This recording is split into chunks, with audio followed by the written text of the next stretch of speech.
Hey guys, Juan Mazo here. Welcome back. Now, today I want to cover with you something that I love talking about, and this really drives all my decisions, and hopefully you adopt this and it drives some of your decisions. What is it? Goal setting. I love setting my goals. I love hitting my goals. I love achieving my goals. And if you don't set goals, you're probably going to be pretty sad and depressed. Now, how do I set my goals? Every year, I literally sit down right before New Year's and I start plotting down what I want out of next year. And I plot everything around one of three things. The first thing is my financials. The second thing is my health. And my third thing is my relationships. Now, many gurus out there and anyone who can help you out with life advice will have 3, 4, 5, 6 pillars that they like to rotate around. But essentially all those are the three things that no matter what you do, you can't run away from. You can go live in a cave rent free, and guess what? Your health goal will still be there, right? You will lack human interaction, your relationships collapse, you go crazy. It's just impossible. These are three things that as a human you can't get away from. Also, on the other side of thing is when these three things are in line, your happiness is up automatically. Like these are like your variables that can influence your happiness. Yeah, some people say happiness is a state of being, and I agree, but the more your basic requirements in life are met, the better your life is, you know? So let's focus. First piece of advice I do want to give around these goals is don't set high goals across the board. You can try, but my experience was that I didn't hit those things and I felt super depressed. It was just like, damn it, Juan, you couldn't be that race car driver and you lost all your money and now you got nothing.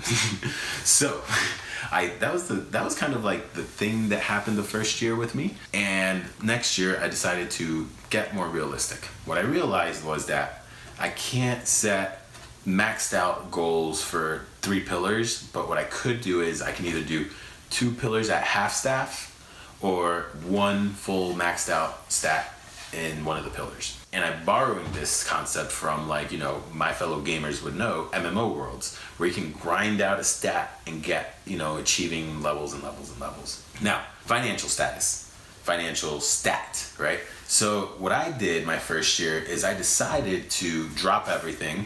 I stopped going to the gym. I zeroed that out so I can get more time back in my life. Zeroed out my relationships. I dumped my girlfriend. That was one of the main reasons, but totally one of them.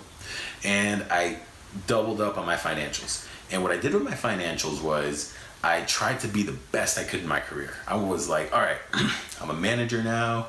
You know, I got this in technology. I'm running my first department all on my own. I'm loving it. And my thing was like, cool, if I hit these goals, these KPIs, I should be able to make more money. I had certain things in line, and what ended up happening is I busted my hump for a whole year only to be denied the money that I was being promised. So I maxed out a lot of my I put all my time and resources into making this job my number one priority, and I got this dirty end of a stick, basically. Around that time, I started focusing on how I can make more money as an entrepreneur, you know? I already had 3 apartments, I knew about passive income, and I needed to find more ways to make more money in my spare time or in my limited time. So I started exploring e-com, and again, zeroed out my health, zeroed out my relationships, and started focusing all in on e-com. Now, the way I got in was through community. Again, my best friend at the time, even today, you know, told me about e-com, and I was like, let's do this. You know, I'm down. I'm all in. You know, I had money coming in. I could spend it to focus, to learn. I had a community to ask questions, and ultimately, I learned how to make passive income. And it was like the greatest thing in the world. I loved it. So I maxed out my financial stat. I ended up making a ton of money, and then I started thinking to myself, Juan, you're super fat, right? So because my health was down to 0, I was putting no time into that. I started focusing on health and started setting health goals. I hired a personal trainer. They taught me all about nutrition. They taught me all about, you know, working out correctly, blah, blah, blah, blah, blah. And over a course of a year, I lost like 80 pounds and, you know, I felt great. The next goal I decided to start focusing on, right? So I split half staff across the board.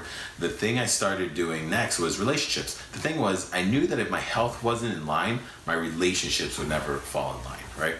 Now, relationships work in many levels. There's the relationship you have with your immediate family, sisters, siblings, brothers, parents, then you have your cousins, your extended family, and then you have your friends and family, and then you have society, right? Like your relationship with you in society. Ultimately, there's also your significant other. Like, how does that end up happening? How does that work? So if you don't have your financials and your health decisions in your life like well done and put together, when it comes to relationships, me personally, I found it to be hard to attract people that, are into you. Like, for example, if you have a ton of money and you have no health, all they see is someone who has a ton of money and cares very little about their health. Why would you want to convince that person to be healthy? Can you imagine what kind of decisions they make, like outside of their financials? Like, are they even in the right mindset? Like, what's going on there, right?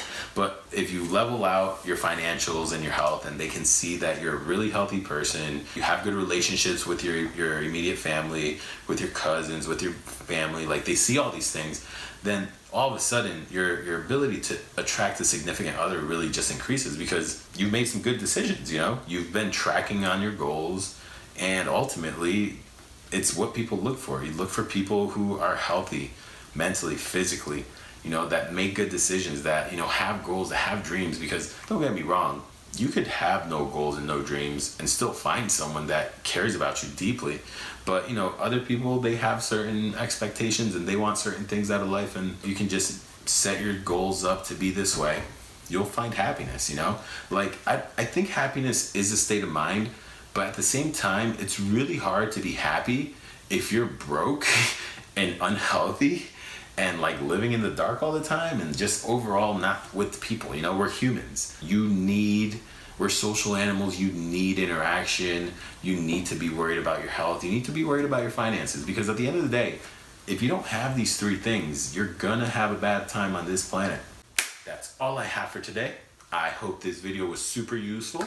If it wasn't, or if you disagree with anything, please let me know. Drop it right in the comments. If you loved it, please let me know in the comments as well too. Make sure you subscribe to my YouTube channel. Make sure you like my video. Make sure you go and follow me on social media. Send me PMs, DMs, whatever you want. I love answering questions. No question is dumb. I love helping you guys out. I hope this video was super useful, and thanks for watching, guys. Have a good one.